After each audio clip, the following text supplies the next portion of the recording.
নমস্কাৰ প্ৰিয় বন্ধু বান্ধৱীসকল, কালিলৈ ২ বহাগ নতুন বছৰৰ প্ৰথম শুক্ৰবাৰ হৈছে লক্ষ্মী দেৱীৰ পূজাৰ বাৰ। যদি বছৰৰ প্ৰথম শুক্ৰবাৰে আপোনাৰ ঘৰত কিছুমান কাম কৰি থ'ব পাৰে, তেনে ঘৰত লক্ষ্মী বাস হ'ব। সেয়েহে বছৰৰ প্ৰথম শুক্ৰবাৰে বহু মানুহেই নিজৰ ঘৰত লক্ষ্মী সন্তুষ্টিৰ বাবে কিছুমান কাম কৰে, যাৰ ফলত নতুন বছৰত ধন টকা পইচাৰ নাটনিত পৰাৰ ভয় কম হয়। কালিলৈ বছৰৰ প্ৰথম অমাৱস্যা। এই সুযোগ কেতিয়াও নেৰিব। বছৰৰ প্ৰথম শুক্ৰবাৰৰ দিনটোত অমাৱস্যা মিলাৰ বাবে যদি লক্ষ্মী দেৱীৰ বাবে এটা সৰু উপায় আপোনাৰ ঘৰত কৰি ৰাখিব পাৰে, তেনে আপোনাৰ ঘৰত সদায় পোহৰৰ পথ মুকলি হ'ব। যিকোনো দিশত আন্ধাৰ আঁতৰি পোহৰৰ সন্ধান ওলাব। নতুন বছৰৰ প্ৰথম সপ্তাহৰ প্ৰতিটো দিনতেই যদি সেই বাৰত পূজা কৰা দেৱী দেৱতাসকলৰ নামত কিবা নহয় কিবা পূজা প্ৰাৰ্থনা বা উপায় কৰিব পৰা হয়, তেনে সেই দেৱতাৰ কৃপাত ঘৰখনৰ বহু ক্ষেত্ৰতেই সফলতা আহে। বছৰৰ প্ৰথম শুক্ৰবাৰে যদি আপুনি লক্ষ্মী দেৱীৰ বাবে 3টা কামৰ এটা হ'লেও কাম কৰি ৰাখিব পাৰে, তেনে আপোনাৰ ঘৰত লক্ষ্মী বাস হৈ ধন আকৰ্ষণ হ'ব। এটা কথা ঠিক, ধন আকৰ্ষণ নিজে নিজে কেতিয়াও নহয়। আপোনাৰ ঘৰত ধন টকা পইচা কেতিয়াও নিজে নিজে আহি নোসোমায়, কিন্তু এই কামৰ ফলত আপোনাৰ ঘৰলৈ ধন অহাৰ পথসমূহ মুকলি হৈ পৰিব। আপোনাৰ কৰ্মৰ উন্নতি হৈ আপোনাৰ ঘৰলৈ বা আপোনাৰ হাতলৈ ধন অহাৰ পৰিমাণ বৃদ্ধি পাব।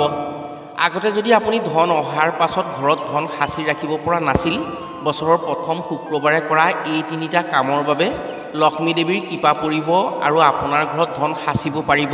ইয়াৰ উপৰিও প্ৰথম শুক্ৰবাৰে কৰা এই কামৰ জৰিয়তে শুক্ৰ গ্ৰহৰ শুভ দৃষ্টি পৰে, আৰু শুক্ৰ গ্ৰহৰ শুভ দৃষ্টি পৰাৰ লগে লগেই ধন টকা পইচা সম্বন্ধীয় যিকোনো দিশত বাধা বিঘিনি দূৰ হয়।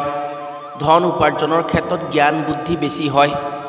আজিৰ ভিডিঅ'ত আমি আপোনাক যি 3টা কামৰ কথা ক'ম, বছৰৰ প্ৰথম শুক্ৰবাৰে কৰিবলৈ আপুনি কেতিয়াও নাপাহৰিব।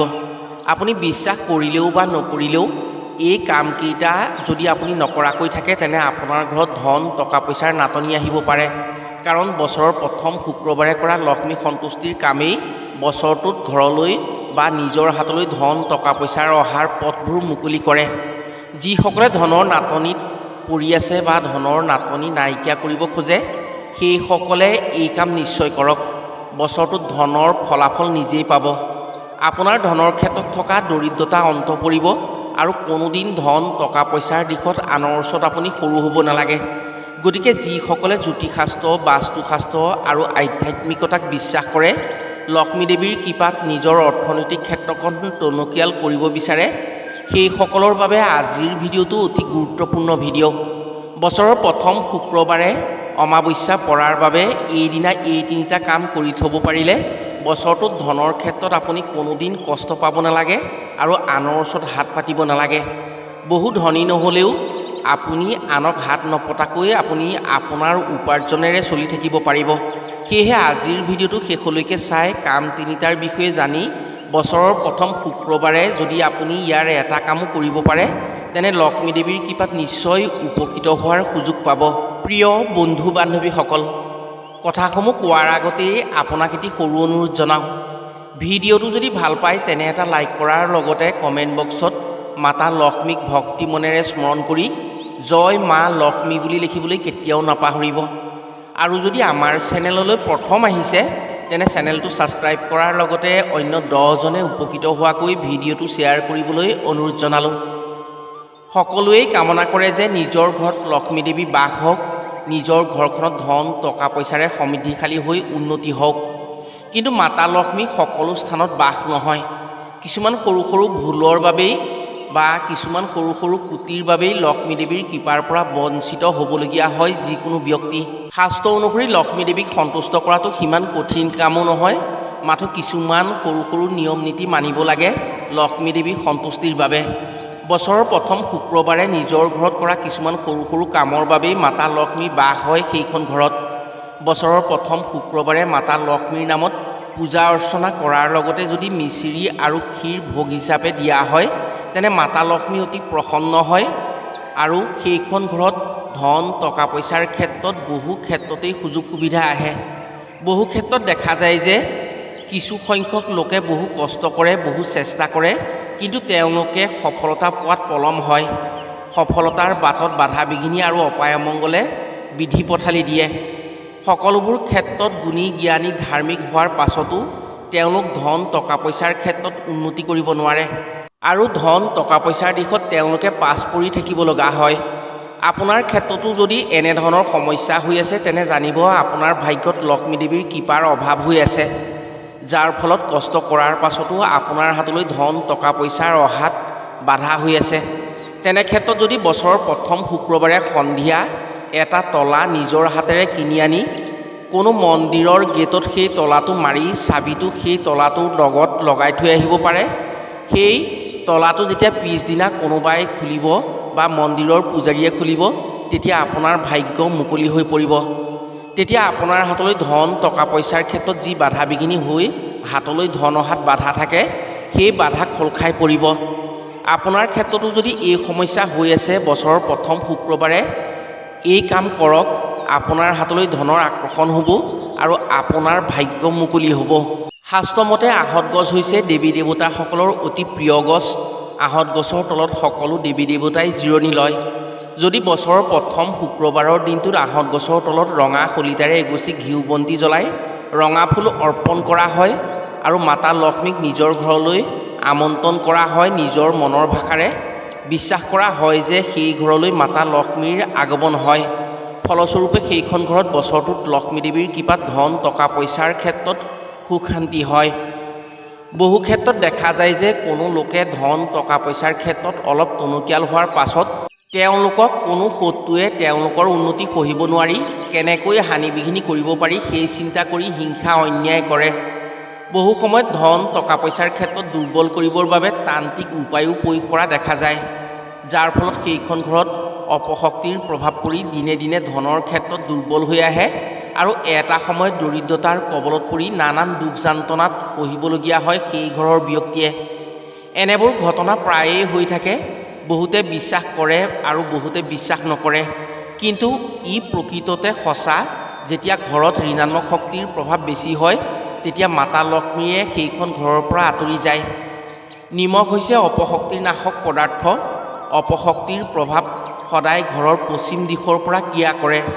যদি বছৰৰ প্ৰথম শুক্ৰবাৰৰ দিনা এটি কাঁচৰ পাত্ৰত সেই পাত্ৰ পূৰাকৈ নিমখ ঘৰৰ পশ্চিম দিশত কোনো অজ্ঞাত স্থানত ৰাখিব পাৰে লুকুৱাই, তেনে কোনো বেয়া শক্তিৰ প্ৰভাৱ সেইখন ঘৰত নপৰে আৰু ধন টকা পইচাৰ ক্ষেত্ৰত বেয়া প্ৰভাৱে একো হানি বিঘিনি কৰিব নোৱাৰে।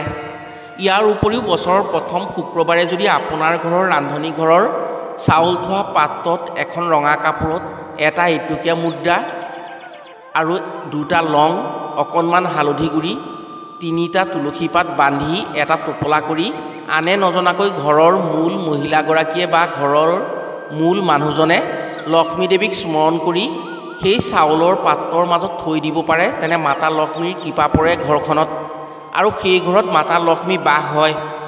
সেইখন ঘৰত ধন টকা পইচা আৰু খাদ্য বস্তুৰ অভাৱ অনাটনত কেতিয়াও পৰিব লগা নহয়। যদি আপোনাৰ ঘৰতো বছৰৰ প্ৰথম শুক্ৰবাৰে এই কাম কৰি ৰাখিব পাৰে, তেনে নিশ্চয় আপুনি উপকৃত হ'ব পাৰিব। আপোনাৰ ঘৰত ধন টকা পইচাৰ অভাৱ নাইকিয়া হ'ব। শাস্ত্ৰ অনুসৰি তুলসী গছৰ তলত ভগৱান বিষ্ণু আৰু মাতা লক্ষ্মীয়ে জিৰণি লয়। তুলসী গছক পূজা কৰিলে লক্ষ্মী দেৱী সন্তুষ্ট হয়। যদি আপোনাৰ ঘৰত ধন টকা পইচা অহাৰ ৰাস্তা বন্ধ হৈ পৰিছে, আপুনি ধন টকা পইচাৰ ক্ষেত্ৰত ধাৰ ঋণৰ সমস্যাত পৰিছে, সেই সমস্যাৰ পৰা যদি আপুনি মুক্ত হ'ব বিচাৰে, তেনে বছৰৰ প্ৰথম শুক্ৰবাৰৰ দিনা পুৱা সোনকালে উঠি স্নান কৰিব আৰু ঘৰৰ পৰাই হওক বা আনৰ ঘৰৰ পৰাই হওক আপুনি এটা তুলসী পুলি আপোনাৰ ঘৰৰ উত্তৰ পূব কোণত ৰোপণ কৰি প্ৰতিদিনে পুৱা জল অৰ্পণ কৰক সেই তুলসী গছত আৰু সন্ধিয়াত ধূপ বন্তি জ্বলোৱাৰ ব্যৱস্থা কৰক। খুব কম দিনৰ ভিতৰত আপোনাৰ ধনৰ সমস্যা নাইকিয়া হ'ব। আপুনি ধনৰ ক্ষেত্ৰত যি সমস্যা পাই থাকে সেই সমস্যাৰ পৰা মুক্ত হ'ব পাৰিব। এই কাৰ্যৰ ফলত তুলসী দেৱীৰ লগতে মাতা লক্ষ্মী প্ৰসন্ন হয়। প্ৰিয় বন্ধু বান্ধৱীসকল, এতিয়া এটা বিশেষ উপায়ৰ বিষয়ে জানো আহক, যিটো উপায় যদি আপুনি বছৰৰ প্ৰথম শুক্ৰবাৰৰ দিনটোত আপোনাৰ ঘৰত কৰি ৰাখিব পাৰে, তেনে আপোনাৰ ঘৰত ধন টকা পইচাৰ ক্ষেত্ৰত কেতিয়াও কষ্ট পাবলগীয়া নহয়। আপোনাৰ হাতলৈ ধন আকৰ্ষণ হ'ব আৰু আপোনাৰ ব্যৱসায় বাণিজ্যৰ উন্নতি হৈ প্ৰচুৰ পৰিমাণে ধনৰ আকৰ্ষণ হ'ব আপোনাৰ হাতলৈ। যদি আপোনাৰ ঘৰত প্ৰায়ে ধন টকা পইচাৰ অভাৱ অনাটনত পৰি থাকে, উপাৰ্জনৰ পৰিমাণ সীমিত হৈছে, যি উপাৰ্জন হয় সেইখিনিৰে আপোনাৰ নাটনি হয়, অধিক ধনৰ আশা কৰে। আপুনি ধন টকা পইচাৰ ক্ষেত্ৰত মনে আশা কৰা মতে সেই আশা পূৰণ কৰিব পৰা নাই। যদি পূৰণ কৰিব বিচাৰে তেনে বছৰৰ প্ৰথম শুক্ৰবাৰৰ দিনা আপোনাৰ ঘৰত এই উপায় নিশ্চয় কৰক। এই উপায়ৰ ফলত আপুনি ফলপ্ৰসূ হ'ব পাৰিব। এই উপায় লক্ষ্মী আকৰ্ষণৰ উপায়। উপায়টো কৰিবলৈ আপোনাক এগছি মাটিৰ চাকি লাগিব, অকণমান সেন্দুৰ, এখন লক্ষ্মী দেৱী আৰু শ্ৰী গণেশ পদুমত বহি থকা ফটো লাগিব। এটা তামৰ বা কাঁহৰ পাত্ৰত অলপমান পানী লাগিব, কেইপামান ৰঙা ফুল লাগিব, এমুঠি নিখুঁত চাউল আৰু এখন ৰঙা কাপোৰ লাগিব। ৰাতিপুৱা সোনকালে আপুনি উঠি আপোনাৰ ঘৰখন ভালদৰে চাফ চিকুণ কৰিব লাগিব। দিনটো ব্ৰতত থাকিব লাগিব। মাছ মাংস আদি আমিষজাতীয় খাদ্যৰ পৰা আপুনি দূৰত থাকিব লাগিব। এই উপায় ঘৰৰ মূল মহিলাগৰাকী বা মূল মানুহজনে কৰিলে বেছি ভাল হয়। যেতিয়া সন্ধিয়া হ'ব তেতিয়া পুনৰ আপুনি স্নান কৰিব, এখন ৰঙা বস্ত্ৰ পিন্ধিব। নিজৰ ঘৰৰ ৰান্ধনি ঘৰৰ উত্তৰ পূব কোণত এখন আসনৰ ওপৰত ৰঙা কাপোৰ এখন পাৰি তাত সেই ফুলকেইপাহ আপুনি দিব। তাৰ ওপৰত সেই ফটোখন আপুনি স্থাপন কৰিব। বন্তিগছি জ্বলাই গণেশৰ পেটত অকণমান সেন্দুৰেৰে এটা ফোট দিব আৰু গণেশৰ চৰণতো ফোট দিব। তাৰ পৰা অকণমান সেন্দুৰেৰে আপোনাৰ কপালত এটা ফোট ল'ব। ইয়াৰ পিছত মাতা লক্ষ্মীক প্ৰাৰ্থনা কৰি সেই পাত্ৰৰ পানীত অকণমান সেন্দুৰ আৰু চাউল মুঠি দি সেই পানীত নিজৰ আঙুলিৰে স্পৰ্শ কৰি ওম শ্ৰীং বুলি আপুনি 108 বাৰ জপ কৰিব। যেতিয়া জপ কৰি হ'ব তেতিয়া সেই পানীখিনি লক্ষ্মী দেৱীৰ নাম স্মৰণ কৰি আপুনি আপোনাৰ ঘৰৰ ভিতৰলৈ লৈ যাব।